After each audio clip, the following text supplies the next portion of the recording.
ada apa nih? Ada apaan ya? Ada acara baru Vkom. Wah. Jadi acara baru Vkom ini namanya WGO, What's Going On. Itu acara yang dia kan diproduksi setiap bulannya, Rizky. Bener. Tapi aku bingung kalau mau lihat What's Going On itu di mana ya? Gampang dong, tinggal buka YouTube, cari Let's Vkom buka WMS. Nah, di situ tempatnya. Diupload di situ ya, di situ. Bener, setiap bulannya dengan tema yang berbeda-beda. Setiap bulannya. Betul. Benar.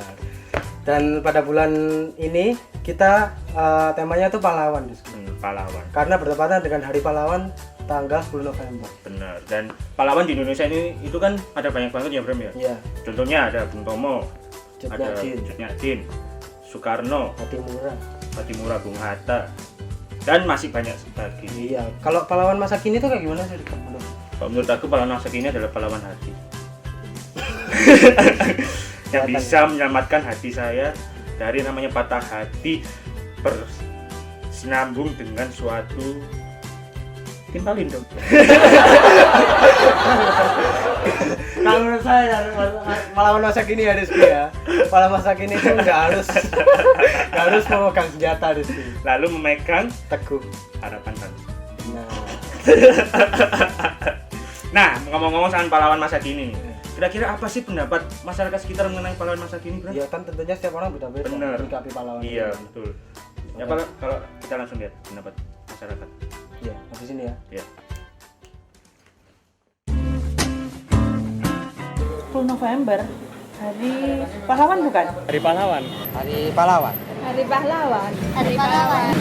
Hari Pahlawan pasti. Hari Pahlawan. Tanggal 10 November peringati Hari Pahlawan. Tanggal 10 November itu Indonesia memperingati Hari Pahlawan. Hari Pahlawan. Pahlawan. Pahlawan itu saya orang yang berjasa, baik itu kepada siapapun, kepada negara, kepada masyarakat yang punya jasa. Pahlawan itu yang bisa berbagi. Pahlawan itu seseorang yang berani berjuang untuk kemerdekaan bangsanya. Pahlawan itu yang memperjuangkan nasib rakyat, yang membantu orang dalam kesusahan, orang pengangguran bisa dapat kerja, dapat uang, dan untuk bisa membiayai anak istrinya di rumah. Memperjuangkan bangsa, membela negara kemerdekaan kita. Kayak Soekarno, Hatta. Pahlawan itu adalah orang yang melakukan sesuatu tidak untuk dirinya tetapi untuk orang lain. Itu adalah Cut Nyak Dien, dia itu cewek pemberani. Itu Insinyur Soekarno. Karena tanpa dia kemerdekaan kita tidak ada apa-apanya. R.A. Kartini karena memperjuangkan seorang perempuan. Pahlawan favoritku itu Pak Jokowi ya, karena dia itu bisa menaikkan kayak kemakmuran ekonomi bangsa Indonesia. Kalau saya itu perang itu, Jenderal Sudirman. Ya, dia itu dalam walaupun sakit dia tetap berjuang. Figur mungkin kalau misalnya pahlawan-pahlawan mungkin kayak Bung Tomo. Nah kalau misalnya di kehidupan sehari-hari mungkin kayak orang tua juga. Yang berguna bagi orang lain. Pahlawan yang pasti ada di sekitar kita yang membantu kita dan membantu sesama juga. Pahlawan masa kini kecil-kecilan aja bantu orang yang kesusahan. Yes, pahlawan masa kini itu saya nggak bisa sebutkan siapa dia, tetapi profilnya adalah dia mau melakukan hal baik untuk orang lain. Sekecil apapun dia mau melakukan hal baik untuk orang lain, bagi saya itu adalah pahlawan. Dia tidak melakukan untuk dirinya sendiri, tapi dia melakukan untuk orang lain. Mungkin bagi dia tidak berarti, tapi bagi orang lain itu berarti. Disitulah menurut saya itu adalah seorang pahlawan. Pahlawan masa kini tuh sebenarnya ya kita anak-anak muda yang berani beda dan berani membawa influence atau kebiasaan positif yang bisa dibagikan kepada masyarakat kayak gitu sih. Saya lebih saat ini ya melihat, karena saya profesi saya sebagai Gojek, saya lebih lihat pahlawan masa kini sekarang ya masuk pemilik Gojek ini, Nadiem Makarim, karena dia ini betul-betul orang yang masih muda, tapi dia memperjuangkan untuk kehidupan orang banyak, termasuk seluruh Indonesia dia perjuangkan untuk bekerja di Gojek.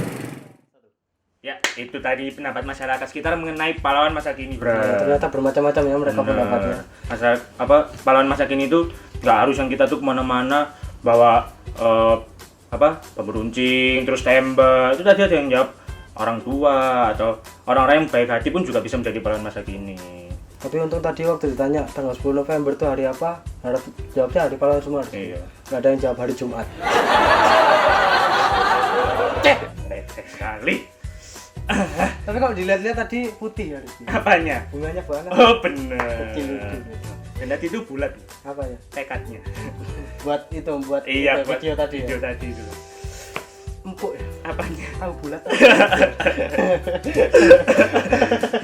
Dan juga besar loh. Apa ya? Semangat mereka.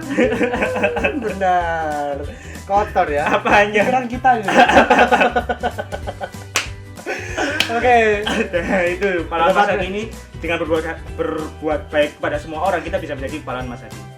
Seperti narasumber kita pada hari ini, Bram. Beliau ini bernama Ibu Sawitri dan beliau ini mendirikan sebuah yayasan yang diperuntukkan untuk anak-anak yang berkebutuhan khusus. Biasa. Saya sampai tidak mampu berkata-kata. Penasaran? Seperti apa Orangnya? Tetapi what's going on? Ada apa nih? Ada apa aja? Tunggu saat lagi. Iya. Dengan semangat pemuda-pemudi dan keramah tamahanmu, Surabaya, kami bangga padamu.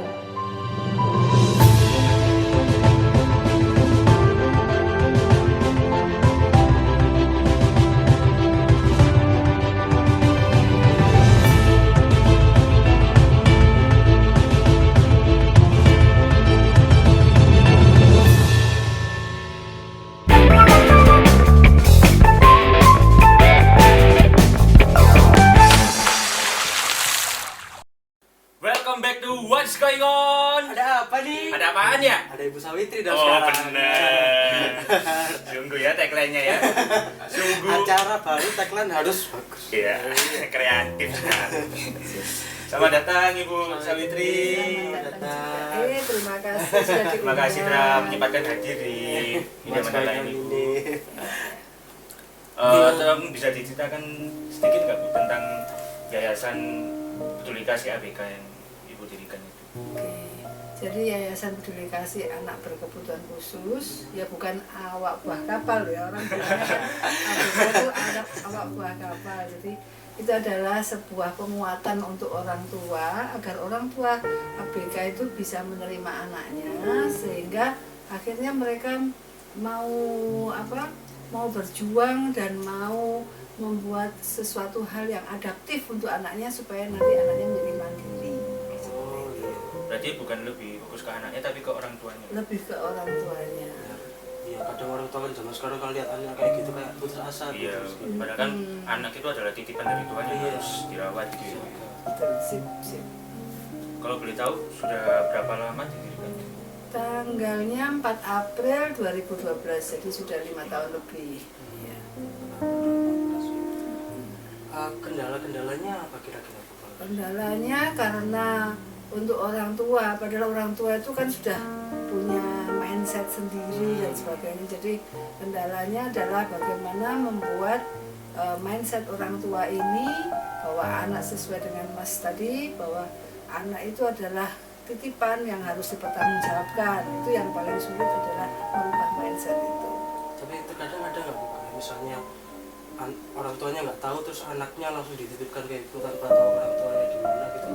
Alhamdulillah sampai dengan saat ini meskipun ada kesulitan dan sebagainya, tapi bagaimanapun orang tua itu sampai dengan saat ini tidak ada yang tiba-tiba buka pintu shelter ada anak udah kerdus gitu ya. Belum. Sinetron biasanya kayak gitu. Iya. Daripada aja anak.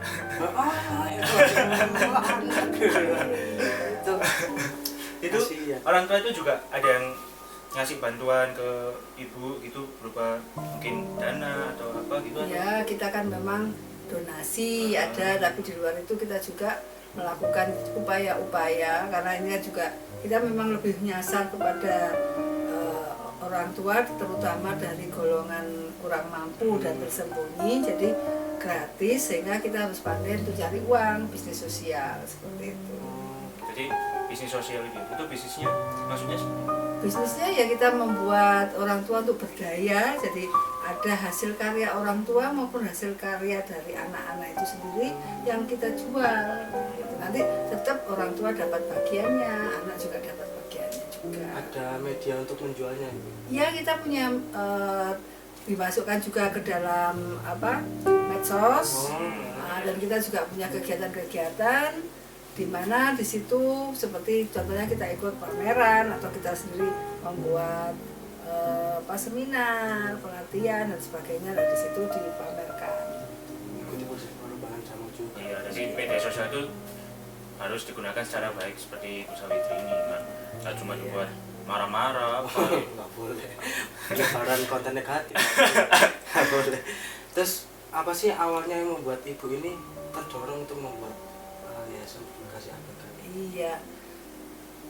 Pertamanya saya waktu itu mengikuti conference di Amerika. Saya lihat conference-nya memang disability and women ya. Pada waktu itu saya sekolah S3.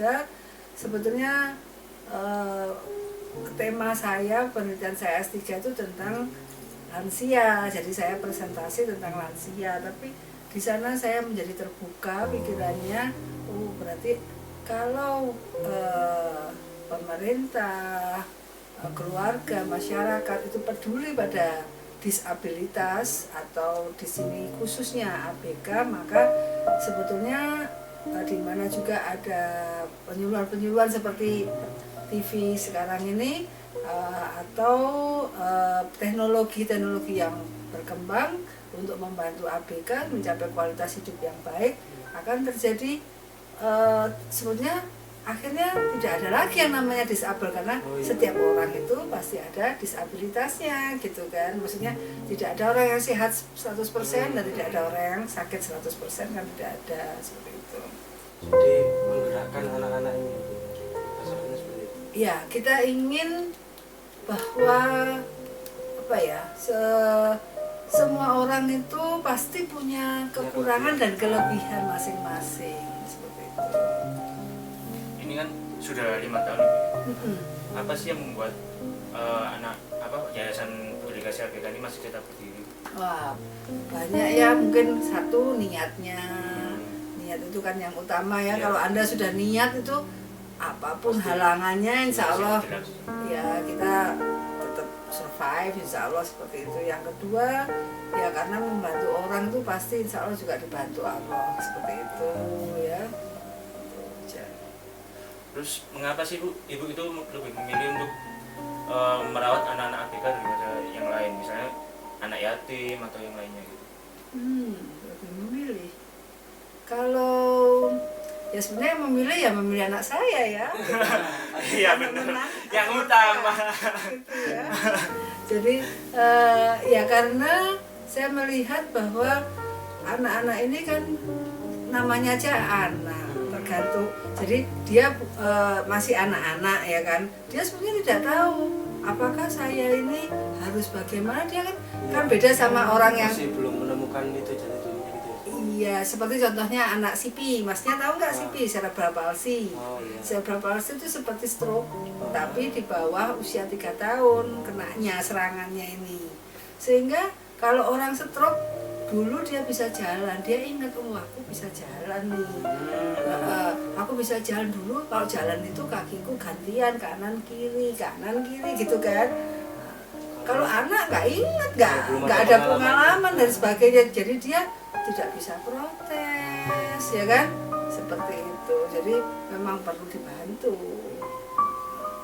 Kira-kira selama 5 tahun ini ada nggak, misalnya kan anak itu kan beda-beda Ibu, ada nggak yang wah ini baru nih seperti beda sama yang lain gitu anaknya? Oh, tiap anak? Oh, dari anak berkebutuhan khusus itu sangat individual sifatnya. Jadi setiap anak walaupun diagnosenya sama, jenis kelaminnya sama, umurnya sama, orang tuanya dari strata sosial ekonomi budaya sama, tapi tetap permasalahannya itu dari anak itu sangat individual, sangat beda sekali. Jadi nggak bisa, kalau orang Jawa bilang nggak bisa dikebiahui ya, nggak bisa disamaratakan seperti itu. Berarti setiap anak itu ada porsinya sendiri, bagaimana cara pendekatannya yang berbeda. Betul. Nggak hanya pendekatan untuk penanganan ya, tapi Ya karena untuk kualitas hidup itu kan perlu aksesibilitas, perlu pendidikan, kesehatan, sosial dan sebagainya. Lalu selama 5 tahun ini ada kendala yang berat, misalnya anak-anak ini susah diatur atau apa gitu, atau mungkin ada cemooh atau apa? Namanya untuk berusaha itu pasti ada suka dukanya pasti ya. Cuman itu tadi karena kita sudah niat semuanya ya, walaupun ternyata sudah di ujung tanduk gitu ya, pertolongan itu datang tanpa diminta, maksudnya ada orang datang untuk membantu persis membawa yang kita inginkan. Selama ini seperti itu sih kita, insya Allah, walaupun tetap kita ada donasi, ada bisnis sosial itu tadi. Memang selama ada niat itu, apapun halangannya, pemerintahannya, memang kita selalu mendapatkan bantuan dari Tuhan atau dari orang-orang di sekitar kita. Memang juga harus sabar juga ya. Menghadapi. Sabarnya nggak hanya sabar tapi samudra kesabaran. Kalau misalnya orang biasa sabarnya 100%, ini 1000%. Mungkin 1001%. Tapi jangan lupa bahwa tidak ada beban yang melebihi kemampuan. Pasti sudah takarannya bisa menyelesaikan masalah-masalah itu. Mungkin ada yang Ibu mau sampaikan bagi orang tua yang anaknya mengalami disabilitas ini. Jadi yang pertama pesannya nomor 1 bahwa anak jangan disembunyikan, ya kan?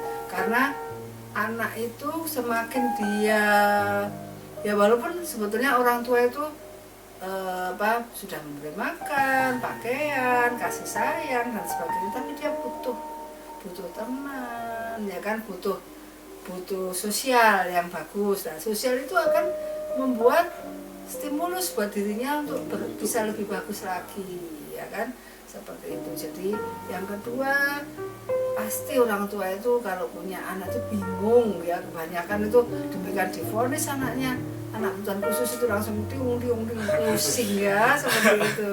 Jadi ya boleh pusing tapi jangan lama-lama, seperti itu. Tadi katanya ada bisnis sosial gitu. Katanya dibawa. Iya ya, karyanya dibawa. Boleh saya ambil ini, Mas? Iya. Ya, oke. Salah satu contoh dari karya ini. Jadi ini adalah ekoprint namanya. Jadi ini dari bahan alam. Ya, makasih. Jadi ini adalah kain, kalau ini kain katun tapi kita hias bersama orang tua sehingga menghasilkan hias sesuai dengan tanaman-tanaman yang ada di sekitar rumah. Jadi mereka sambil nunggu anaknya, sambil menempel di ini. Jadi sambil menempel kan akhirnya cerita-cerita. Tadi kan bingungnya jadi hilang. Jadi orang tuanya yang membuat. Iya, bisa orang tua. Jadi kami tuh ada kursus-kursusnya seperti kursus gitu loh, Mas, tapi gratis. Jadi kursus baik untuk anaknya maupun untuk orang tuanya, seperti itu. Ini kalau misalnya ada orang-orang yang mau menyumbang untuk yayasan peduli kasih ABK ini, bisa di mana, mungkin bisa diinfokan? Iya, jadi ke rekening BCA atas nama Peduli Kasih ABK 130-356-7121 atau rekening Bank Mandiri juga atas nama Yayasan Peduli Kasih Anak Kebutuhan Khusus, nomornya 1410449449999. Tadi ya, kisah sosok pahlawan masa kini. Nah, sesaat lagi kita akan membahas mengenai bagaimana sih pahlawan masa kini menurut Ibu Sawitri. Makanya jangan kemana-mana, tetap di What's Going On. Ada apa nih? Ada apaan ya? Tunggu setelah ini. Ya. Saya Kristen. Saya Katolik. Saya Jawa dan itu takdirku. Saya Cina dan itu takdirku. Karena keberagaman. Karena keberagaman adalah Indonesia. Karena keberagaman adalah Indonesia. Katakan tidak pada rasisme. Katakan tidak pada rasisme. Katakan tidak pada rasisme.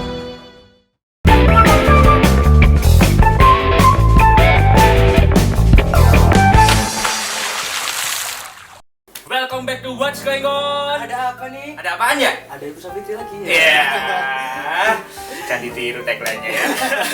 Tapi kali ini kita akan membahas soal pahlawan masa kini. Pahlawan masa kini. Pahlawan masa kini kan karena sekarang ini tidak ada perang, jadi nggak mungkin dong kita sekarang ini kemana-mana bawa bambu runcing, meriam, nggak mungkin kan. Penting kan kita sikapnya seperti apa di masyarakat. Nah, menurut Ibu itu apa sih Bu pahlawan bagi Ibu sendiri? Pahlawan adalah orang yang punya daya juang dan daya adaptif tinggi. Oke. Maksudnya adaptif itu bisa mengikuti perkembangan zaman seperti itu? Bisa mengikuti perkembangan zaman, juga bisa kalau ada masalah dia bisa mengatasi masalah itu sebaik-baiknya. Kalau bagi Ibu ini pahlawan masa kini itu yang kayak apa sih? Pahlawan masa kini itu banyak ya zaman sekarang ini. Maksud saya lebih banyak macamnya daripada zaman dahulu kan. Jadi pahlawan itu kalau bahasa biasanya ya yang memberi kebermanfaatan yang lebih banyak buat masyarakat, paling tidak buat keluarga kecilnya dan masyarakat sekitarnya seperti itu. Jadi orang-orang di sekitar kita pun juga merupakan sosok pahlawan. Iya, dengan dia mereka iya. memberikan kebaikan pada kita, pada orang di sekitar gitu ya. Lalu menurut Ibu kira-kira upaya apa sih yang bisa kita lakukan untuk paling tidak melahirkan pahlawan baru di negeri ini? Oke. Melahirkan pahlawan baru ya. Yang utama itu kita memberi contoh. Karena percuma ngomong banyak, tapi kalau kita nggak bisa memberi contoh. Harus ada action ini. Iya. Terus ke anak muda nih Bu, buat anak muda kan di Indonesia ini kan banyak anak mudanya. Kira-kira buat anak muda itu apa sih pesan-pesannya supaya bisa lebih memajukan? Yang utama ya pasti untuk dirinya sendiri ya, nggak usah. Karena muda itu katanya kan muda tempatnya untuk belajar, walaupun sebetulnya belajar itu sepanjang hidup ya, tapi dimana pada saat muda ini belajar untuk mempersiapkan kehidupan yang lebih baik sehingga dia memberi kemanfaatan yang lebih baik. Jadi ya pergunakan kesempatan itu sebaik-baiknya. Mumpung masih muda. Jangan mau kalah. Iya benar. Yang tua aja masih bisa berkarya, masa kita yang muda tidak bisa berkarya loh. Iya betul. Ya itu tadi Rizky. Iya. Memang pahlawan masa kini itu nggak harus kita memegang senjata, nggak harus kita berperang kan sudah bukan masanya. Kita bisa aja memegang teguh harapan bangsa. Benar. Kata-kata mutiara. Kan kita zaman sekarang juga sudah bisa menggunakan media sosial untuk berkarya. Seperti ini tadi. Ya seperti Ibu Savitri ini contohnya juga. Pahlawan masa kini juga loh ya. Yang ya memang kita nggak harus berperang, tapi dengan menjaga keutuhan negara ini pun menurut saya juga merupakan contoh pahlawan masa kini. Iya, jangan saling bermusuhan, kita ini satu negara kok. Iya, satu negara, kita negara kepulauan, kita berbeda-beda tapi tetap satu tujuan. Seperti kutipan dari pahlawan kita, Insinyur Soekarno yang mengatakan bahwa perjuanganku lebih susah karena aku harus melawan penjajah, tapi perjuanganmu akan lebih susah karena kamu akan melawan bangsamu sendiri. Saya Rizky. Saya Bramantio Brata. Sampai jumpa di What's Going On episode selanjutnya. What's Going On? Ada apa nih? Ada apaan ya? Tunggu episode selanjutnya ya. Yeah.